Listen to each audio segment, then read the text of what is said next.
PMS முதல்ல வச்சிருந்தாங்க 25 லட்சம், திடீர்னு 50 லட்சமா உருவாக்கிட்டாங்க. அப்ப என்ன ஆச்சு, நீங்க 500, 5000, 10,000, அதுக்கப்புறம் 50 லட்சம் ஆயிடுச்சு. சில நேரங்களில் தெரியலன்னா அந்த ப்ராஃபிட் புக் பண்ணிட்டு வேற வாங்குவாங்க. அப்போ அவங்க ஒரு ஸ்டாக்ஸை வாங்கும் போதே அவங்க என்ன ஒரு எண்ணத்துல வாங்குவாங்கன்னா, இப்போ இந்த ரிஸ்க் என்ன இருக்குன்னா, இப்போ ஷார்ட் அடிச்சிடுறாங்க, அவங்க எதிர்பார்க்கறதோட மார்க்கெட் இன்னொரு டைரக்ஷன்ல போயிடுது. அப்ப என்ன ஆகும், ஸ்ட்ராட்டஜி சக்சஸ்ஃபுல் ஆயிடுச்சுன்னா ஒரு ஆர்டினரி மியூச்சுவல் ஃபண்ட்ல கிடைக்கிற ரிட்டர்னோட டெஃபினட்டா ரிட்டர்ன் அதிகமாக கிடைக்கணும். வணக்கம் பிளான் வித் பார்த்தானர்களே, இந்த வாரம் இன்னொரு சுயான வீடியோவில் மீண்டும் உங்களை சந்திப்பதில் எனக்கு மிக்க மகிழ்ச்சி. எப்பயுமே ஒரு முதலீடுன்னு வரும்போது காலங்கள் மாற மாற அதோட எண்ணங்கள், செயல்பாடுகள், அதோட அவுட்புட் எல்லாமே மாறிட்டு இருக்கோம். இப்போ நம்ம ஒரு 40 வருஷத்துக்கு முன்னாடி புலி டப்பால பணத்தை வச்சிருந்தாங்க. இன்ஃப்ளேஷன் அதை பீட் பண்ணலன்னு இன்னொரு முதலீடு. அதுக்கப்புறம் இன்சூரன்ஸ் தான் முதலீடு, நிறைய பேர் நினச்சி இன்சூரன்ஸ்ல முதலீடு பண்ணிட்டு இருந்தாங்க. அதுக்கப்புறம் காலகட்டம் மாறும்போது 1964 இந்த கவர்மெண்ட் வந்து ஒரு மியூச்சுவல் ஃபண்ட் ஸ்கீம் இன்ட்ரோடியூஸ் பண்ணாங்க. அப்போ பரவாயில்ல, அது பேசவே படலை. 1990 அப்புறம் அர்ஷத் மேத்தாக்கு அப்புறம் தான் பங்கு சந்தையை பேச ஆரம்பிச்சாங்க. அப்போ அது மருவி வந்தது. அப்போ இந்த இன்பிட்வீன் காலம் வந்து FD, RD, கோல்டு, எப்பயுமே கோல்டு, மண்ணு, பொண்ணு எப்பயுமே பேசிட்டு இருந்தாங்க.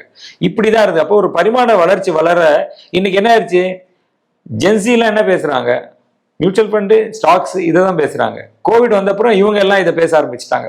அப்போ காலங்கள் மாற மாற அந்த ஸ்டைலும் மாறினே இருக்கு. அப்போ நம்ம மியூச்சுவல் ஃபண்டு அப்படின்னு முதலீடு ஆரம்பிச்ச போது என்ன பண்ணோம், 100 ரூபாயில முதலீடு ஸ்டார்ட் பண்ணலாம், 500 ரூபாயில முதலீடு ஸ்டார்ட் பண்ணலாம் இப்படின்னு ஆரம்பிச்சிருந்தோம்.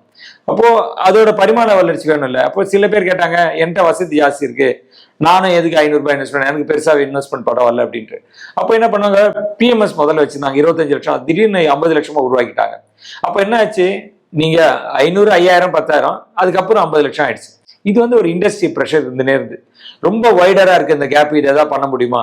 செபி என்ன சொன்னாங்க, SAFன்னு ஒரு ப்ராடக்ட் இன்ட்ரோடியூஸ் பண்றேன், 10 லட்ச ரூபாய் ஸ்டார்டிங் பாயிண்ட் அப்படின்னு வைக்கிறேன், ஓகேவா அப்படின்னாங்க. ஸோ இதுலேருந்து தான் இந்த SAF உருவாயிடுச்சு. SAFனா என்ன, நீங்க SAFன்றீங்களே அப்படின்னா ஸ்பெஷலைஸ்ட் இன்வெஸ்ட்மெண்ட் ஃபண்ட்ஸ், இது பேர் தான் SAF. இது என்னெல்லாம் பண்ண முடியும், இதோட பெனிஃபிட்ஸ் என்ன இருக்கு, இதுல முதலீடாளர்கள் இப்போ எவ்வளவு இன்வெஸ்ட் பண்றாங்க, இதுல என்ன மாதிரி ஸ்ட்ராட்டஜிஸ் யூஸ் பண்றாங்க, அந்த ஸ்ட்ராட்டஜி எனக்கு பெனிஃபிட் இல்லையா, இந்த 4 பாயிண்டை தொடர்ந்து நம்ம வீடியோல பார்த்துட்டே வருவோம். கொஞ்ச நாள் நீங்க SAF பேசவே இல்லை சார், லாஸ்ட் இயர் நவம்பர்ல வந்தது, இப்பதான் பேசுறீங்க அப்படின்னா, நாங்க என்ன பண்ணுவோம், ஒரு முதலீடு வந்ததுன்னா என்ன பண்றாங்க, அந்த பர்ஃபார்மன்ஸ் இம்ப்ரூவ் ஆகுதா, அந்த ஸ்ட்ராட்டஜி மக்களுக்கு உதவுமா, இப்படின்னு நம்ம பார்த்து தான் இதை பேச ஆரம்பிக்கிறோம். இப்போ ஏன் இதை பேசுறோம்னா, இந்த SAF கிட்டத்தட்ட 24,000 கோடிக்கு வந்துட்டாங்க. லாஸ்ட் மாசமே கிட்டத்தட்ட ஒரு 5,000 கோடி கிட்டத்தட்ட முதலீடு வந்துருக்கு. அப்போ இதோட ட்ராக்ஷன் எடுக்க ஆரம்பிச்சிருக்கு. இப்போ இந்த ஸ்ட்ராட்டஜி என்னென்ன ஸ்ட்ராட்டஜி யூஸ் பண்றாங்க SAFல அப்படின்னு பார்க்கலாம். ஹைபிரிட் ஃபண்டு, லாங் ஷார்ட் அப்படின்னு வச்சிருக்காங்க. ஹைபிரிட் ஃபண்டா நம்மளுக்கு மியூச்சுவல் ஃபண்ட்ல ஹைபிரிட் ஃபண்ட் உங்களுக்கு தெரியும், அதே மாதிரி ஒரு ஸ்ட்ராட்டஜியில் வச்சிருக்காங்க. அதே மாதிரி இப்போ லாங் ஷார்ட் அப்படின்னா, லாங் ஷார்ட் மியூச்சுவல் ஃபண்ட்ல கிடையாது, யாரும் ஷார்ட் அடிக்க முடியாது. ஆனால் இதுல லாங் ஷார்ட் அப்படின்னு ஒரு ஸ்ட்ராட்டஜி இன்ட்ரோடியூஸ் பண்ணிருக்காங்க. லாங் ஷார்ட் அப்படின்னா என்னன்னா, ஒரு முதலீட்டாளர் நினைக்கிறாரு, நான் இந்த பங்கை வாங்கி லைஃப் டைம் ஃபுல்லா ஹோல்ட் பண்ணணும்னு நினைக்கிறாங்க. முதலாளி மியூச்சுவல் ஃபண்ட் என்ன பண்ணுவாங்க, ஒரு பங்கை வாங்கினா நல்லா ரிசர்ச் பண்ணி வாங்கிட்டாங்கன்னு வச்சுக்கோங்க, அந்த ஸ்டாக்கை 1 வருஷம், 2 வருஷம், 3 வருஷம், 5 வருஷம், 10 வருஷம் கூட அப்படியே கண்டினியூஸா ஹோல்ட் பண்ணுவாங்க. சில நேரங்களில் சரியில்லைன்னா அந்த ப்ராஃபிட் புக் பண்ணிட்டு வேற வாங்குவாங்க. அப்போ அவங்க ஒரு ஸ்டாக்ஸை வாங்கும் போதே அவங்க என்ன ஒரு எண்ணத்துல வாங்குவாங்கன்னா, இது 1 வருஷம், 2 வருஷம், 3 வருஷத்துக்கு வச்சுக்க முடியுமா இப்படின்னு ரிசர்ச் பண்ணி வாங்குறாங்க. இது ஒரு விஷயம். அப்போ most of the mutual funds இந்தியாவில் இருக்கிறது எல்லாமே லாங் ஒன்லி மியூச்சுவல் ஃபண்ட்ஸ். அவங்க ஒன்லி வாங்கி அப்படியே ஹோல்ட் பண்ணுவாங்க. அதோட காலங்கள் முடிஞ்சிச்சு, சரி ப்ராஃபிட், இதுக்கப்புறம் இந்த ப்ராஃபிட்டபிலிட்டி ஏறாது, இல்லை கம்பெனியோட சூழ்நிலை மாறிடுச்சு அப்படின்னா என்ன பண்ணுவாங்க, வித்துட்டு வெளில வந்துடுவாங்க. ஆனா இந்த 5,000 to 50 லட்சத்துக்கு நடுவில் இன்ட்ரோடியூஸ் பண்ண SAF என்ன சொல்றாங்க, நாங்க அந்த ஸ்ட்ராட்டஜி இல்லை, இப்போ எங்களுக்கு மார்க்கெட் இறங்க போகுதுன்னு, எங்களோட கணிப்புல மார்க்கெட் இறங்க போகுதுன்னு நினைக்கிறோம், இல்லை மார்க்கெட் ஓவர் வேல்யூவா இருக்குன்னு நினைக்கிறோம். நாங்க என்ன பண்ணுவோம், மார்க்கெட்டை ஷார்ட் பண்ணுவோம். தட் மீன்ஸ் நாங்க வந்து எங்கள்கிட்ட போர்ட்ஃபோலியோ வந்து 100 கோடி இருக்கு, நாங்க 25 கோடி வந்து நாங்க செல் பண்ணுவோம், வித்துருவோம். அந்த ஸ்டாக்ஸை வந்து எங்கள்கிட்ட கையில எல்லாத்தையும் நாங்க வித்துருவோம், த்ரூ டெரிவேட்டிவ் நாங்க வித்து விட்டுருவோம். இப்போ பதிலா லாங் ஷார்ட்ஸ் அப்படின்னு நம்ம பேசியிருக்கோம். இந்த பதிலால என்ன சொல்றோம், வாங்கிட்டு உங்கள்ட்ட பணமே இல்லைனாலும் ஷார்ட் அடிச்சுட்டு 30 நாள்ல கவர் பண்ணலாம் இப்படின்னு இருக்கும். அப்போ இந்த கான்செப்ட் இதுல ஏற்கனவே நம்ம மியூச்சுவல் ஃபண்ட் இந்த கான்செப்ட் டெரிவேட்டிவ் வந்து அந்த அளவுக்கு பெருசா பிக்கப் ஆகல. ஆனா இப்போ என்னன்னா, நிறைய டெக்னாலஜிஸ் வந்தது, டூல்ஸ் நிறைய வந்திருக்கு. ஷார்ட்ஸ் ப்ராப்ளி ஹெல்ப்ஃபுல்லா இருக்கலாம், ஏன்னா நீங்க ரிசர்ச் பண்றது பொறுத்து இருக்கு. இந்தியாவில் நீங்க ட்ரேடிங் பண்றதுல 89% மக்கள் பணத்தை விடுறாங்க அப்படின்னு எங்க பேசுறாங்க, ராஜ்யசபால பேசுறாங்க. ஸோ இதுதான் இன்னைக்கு ரியாலிட்டி. ஆனா நீங்க ஒரு டூல்ஸை வச்சு டெக்னாலஜி வச்சு அவங்களால ஷார்ட் அடிக்க முடியுமா? இதை நம்ம போக போக தான் பார்க்கணும். இது எவ்வளவு சக்சஸ்ஃபுல்லா வருதுன்னு பார்க்கலாம். இப்போ 2 கேட்டகரி ஆஃப் ஃபண்ட்ஸ் இன்ட்ரோடியூஸ் பண்றாங்க. X100 அப்படின்னு ஒரு ஃபண்ட். அப்படின்னா டாப் 100 கம்பெனி தாண்டி 101வது கம்பெனிலாம் முதலீடு பண்ணுவாங்க. அதுல லாங் ஷார்ட் ஸ்ட்ராட்டஜி வச்சிருக்காங்க. சில பேர் என்ன சொல்றாங்க, லாங் ஷார்ட் ஸ்ட்ராட்டஜி தான், அவன் டாப் 1 நம்பர் கம்பெனிலேருந்து 250வது கம்பெனி, 750வது கம்பெனி, 7000 கம்பெனி வரைக்கும் எது வேணா பிளே பண்ணுவாங்க. ஒருத்தர் வந்து 101லேருந்து தான் you will play, somebody will play from 1 company to 5000 companies வரைக்கும் பிளே பண்ணுவாங்க. அப்போ இது வந்து ப்ராடரா இருக்கு. இப்போ X100ல வரும்போது என்னன்னா ரிஸ்க் கொஞ்சம் இன்க்ரீஸ் ஆகிடும். ஏன்னா இந்த டாப் 100 கம்பெனிஸ்ல அவங்களால இன்வெஸ்டே பண்ண முடியாது.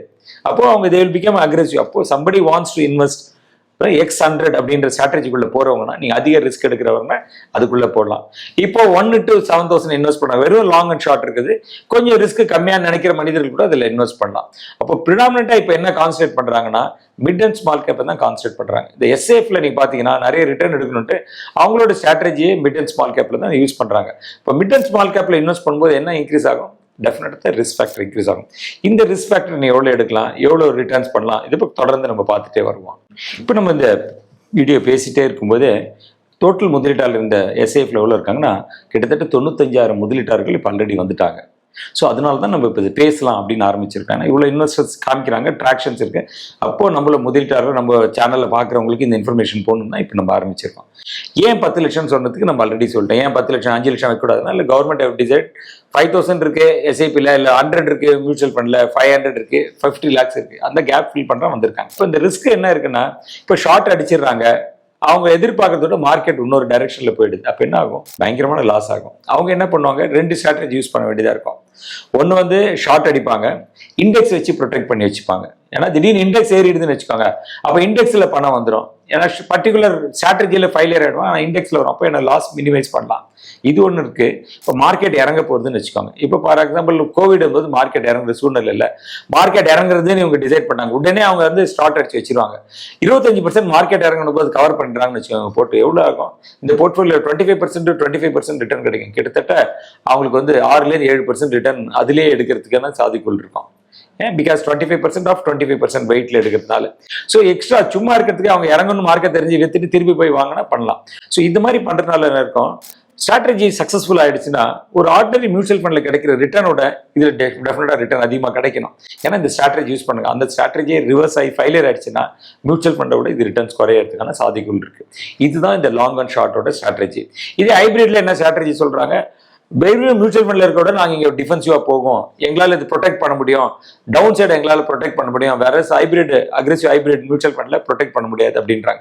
ப்ராபப்ளி இது சக்சஸ்ஃபுல்லா இவங்க டர்ன் பண்ணினே இருந்தாங்கன்னா ப்ராபப்ளி இது ஒரு ட்ரெண்டா மாறுறதுக்கான சாத்தியங்கள் இருக்கு. அப்போ ஆல்ரெடி இப்போ நம்ம இந்த 10 லட்சம் 50 லட்சம் கேப்ல இருக்கு அப்படின்னா நீங்க ஒரு கேள்வி கேட்கலாம், சரி என்கிட்ட மொத்தம் 20 லட்சம் இருக்கு, நான் போய் SIPல முதலீடு பண்ணிடலாமா இப்படி நீங்க ஒரு எண்ணம் கேட்கலாம். ஆனா நாங்க என்ன சொல்றோம்னா, அட்லீஸ்ட் ஒரு 40-50 லட்சம் உங்களோட போர்ட்ஃபோலியோ இருக்கும்போது தான் நீங்க SIP மாதிரி ப்ராடக்ட் வரணும்.